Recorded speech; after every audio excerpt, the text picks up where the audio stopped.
Hi எல்லாருக்கும். ஊருக்கு போகலாமா? என்னதான் பார்த்து மூட்டை முடிச்செல்லாம் கட்டினாலும் எப்படியாச்சும் அதில் 2-3 விஷயத்த மறந்துடுறேன். இதே வேலையாக போகுது. போய் இறங்கினோடனே பார்த்தீங்கன்னா தம்பி வந்து பிக்கப் பண்ணிட்டு போயிட்டாங்க. இப்போ தான் ஊருக்கு போயிட்டு வந்த மாதிரி இருந்தது. அகைன் ஊருக்கு போகிறோம். ஊர் பயணமாகவே சுற்றிட்டு இருக்க வேண்டியதாக இருக்குது. எப்படின்னா இங்கேருந்து ஊருக்கு போகிறது, அங்கேருந்து கொண்டு வர்றது, மறுபடியும் இங்கேருந்து போகிறது, மறுபடியும் கொண்டு வந்து துவைக்கிறது, காய வைக்கிறது, இப்படியே போயிட்டுருக்கு.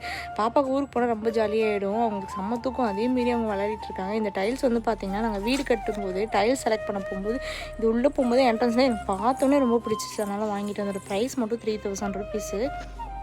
அதுக்கப்புறம் நாங்கள் வந்து நைட்டு தூங்காமல் கொள்ளாமல் ரிட்டன் கிஃப்ட்லாம் பேக் பண்ணிகிட்டு இருந்தோம். ஆக்சுவலி இதெல்லாம் வந்து பார்த்திங்கன்னா நாங்கள் இங்கே பாரிஸில் வாங்கிட்டு வந்திருந்தோம். பாக்ஸு 40 ருபீஸ் நினைக்கிறேன் ஒரு பீஸ். அதுக்கப்புறம் மலையில், அதுக்கப்புறம் மஞ்சள் குங்குமம் அதெல்லாம் வச்சு பேக் பண்ணியாச்சு.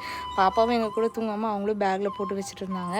அதுக்கப்புறம் வீடியோலாம் கச்ச கச்சனாக ஆகிடுச்சு. அப்புறம் கொஞ்சம் அளவுக்கு முடிஞ்ச அளவுக்கு எடுத்து வச்சுட்டு தூங்கிட்டோம். காலையில் விடிஞ்சால் ஃபங்க்ஷன். பார்க்கலாம் நெக்ஸ்ட் வீடியோவில். டாட்டா.